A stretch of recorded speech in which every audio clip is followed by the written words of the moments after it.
ஓம் சாந்தி. Pop Zaman பாவ என்ற இந்த சிந்தனை களஞ்சியத்தில் பிரம்மா பாபாவுக்கு சமமாக நாம் ஒரு முக்கியமான தாரணை எதை செய்யணும்னா, ட்ராமா என்பதனுடைய யதார்த்தமான பொருளை புரிந்து கொண்டு அதை நாம் கடைபிடிக்க வேண்டும்.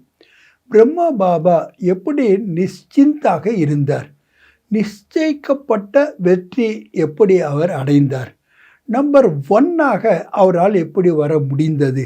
வெறுமனே சிவ பாபாவின் மேல் உள்ள நம்பிக்கை மட்டுமல்ல, தன் மீது உள்ள நம்பிக்கை மட்டுமல்ல, டிராமாவின் மீது அவருக்கு முழுமையான 100% நம்பிக்கை என்பது இருந்தது. ஆக டிராமா என்றால் என்ன? 5000 ஆண்டுகள் சுற்றி வருகின்ற காலச்சக்கரத்தில் நாம் 84 ஜென்மங்கள் எப்படி எடுக்கின்றோம்? சத்தியுகத்தில் 8, திரேதயுகத்தில் 12, துவாபரயுகத்தில் 21, கலியுகத்தில் 63, சங்கம யுகத்தில் 1 என்று கூறுவதும் அல்ல சிருஷ்டி சக்கரத்தை சுற்றுவது என்பது.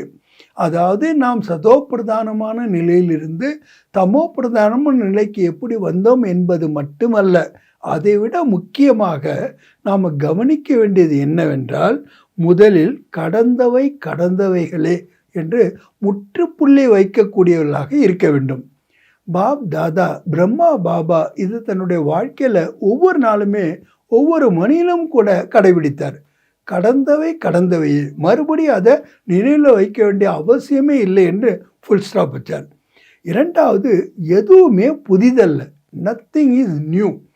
எப்போ நாம் எதுவுமே புதிதல்ல என்பதை புரிந்து கொள்கின்றோமோ அப்போ தான் நம்மளுடைய மனதில் ஆச்சரியக்குறி எழுவதில்லை. ஆச்சரியக்குறி எழுந்ததுன்னா அது நிச்சயமாக கேள்விக்குறியாகவும் மாறிவிடுவதை நாம் நன்கு அறிவோம். மூன்றாவதாக, எது நடந்தாலும் நன்மைக்கே. இது பாபாவினுடைய அசைக்க முடியாத நம்பிக்கையாக இருந்தது. அவருக்கு முன்னால் வராத பிரச்சனைகளா நமக்கு முன்னால் வரப்போகின்றது? அவருக்கு முன்னால் வராத சங்கடங்களா நமக்கு வரப்போகின்றது? பாபா முதல் நம்பரில் இருக்கிறாருன்னா முதல்ல அவர் தான் எல்லா பிரச்சனையிலுமே ஃபேஸ் பண்ணார்.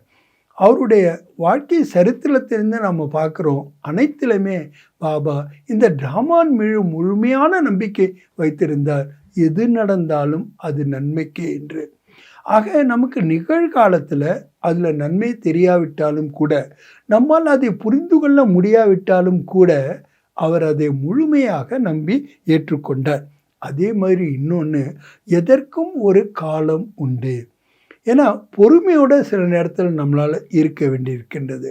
அதிகமாக நாம் அவசரப்படுறோம் அல்லது விரைவாக நாம் எந்த ஒரு பலனையும் எதிர்பார்க்கின்றோம். ஆனால் எந்த காலத்தில் எது கிடைக்கணுமோ அது கிடைத்தே தீரும்.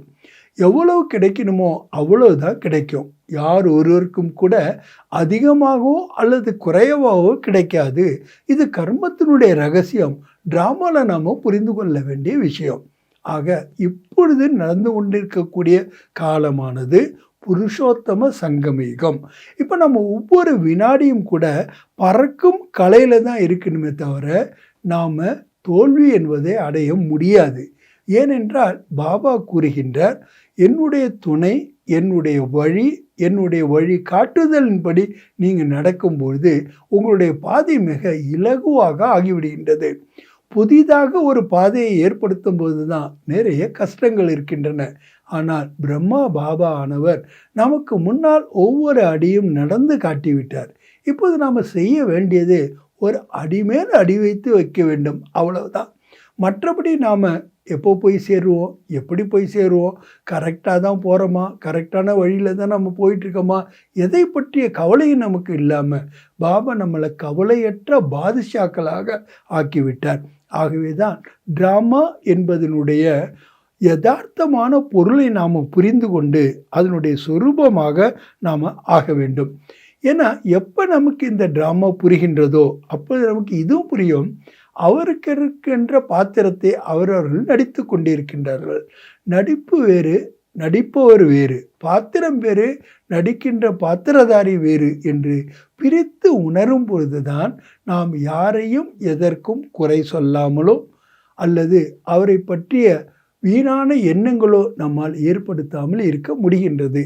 ஆகவே தான் பிரம்மா பாபாவுக்கு சமமாக டிராமா என்பதின் யதார்த்த பொருளின் சொரூபமாக நாம் ஆவதற்கான முயற்சியை செய்ய வேண்டுமெனில் அதனுடைய யதார்த்தமான புரிதலே என்னவென்றால், கடந்தவை கடந்தவைகளே, எல்லாம் நன்மைக்கே, எதுவும் புதிதல்ல, எதற்கும் ஒரு காலம் உண்டு, யாரும் எதையும் எப்பொழுதும் அதிகமாகவோ அல்லது குறைவாகவோ பெறுவதில்லை என்ற புரிந்துணர்வுடன் நமது வாழ்க்கையை நடத்துவதுதான் நல்லது.